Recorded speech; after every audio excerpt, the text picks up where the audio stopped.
When King Astyages was laid to rest with his ancestors, Cyrus the Persian succeeded to his kingdom. Daniel was a companion of the king and was the most honored of all his friends. Now the Babylonians had an idol called Bel, and every day they provided for it 12 bushels of choice flour and 40 sheep and 6 measures of wine. The king revered it and went every day to worship it, but Daniel worshipped his own God.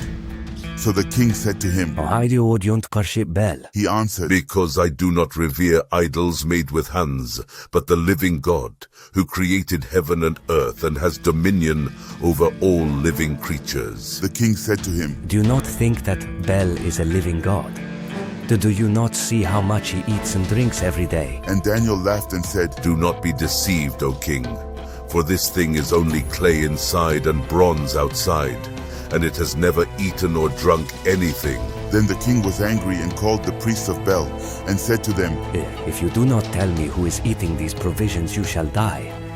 But if you prove that Bel is eating them, Daniel shall die because he has spoken blasphemy against Bel. Daniel said to the king, Let it be done as you have said, Frailty. Now there were 70 priests of Bel, besides their wives and children.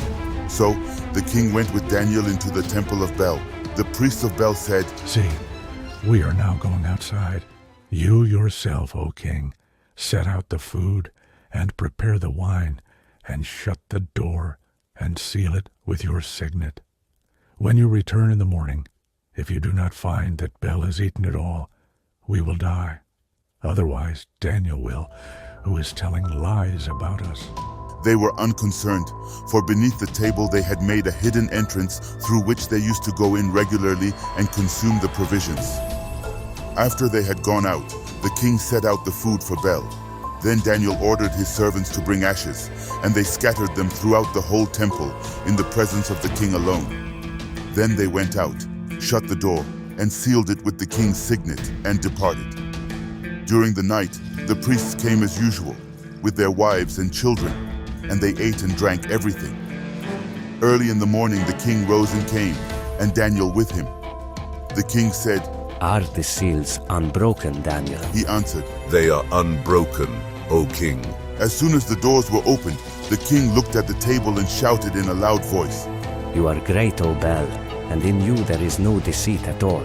But Daniel laughed and restrained the king from going in. Look at the floor, He said, and notice whose footprints these are. The king said, I see the footprints of men and women and children. Then the king was enraged, and he arrested the priests and their wives and children. They showed him the secret doors through which they used to enter to consume what was on the table. Therefore the king put them to death and gave Bel over to Daniel, who destroyed it and its temple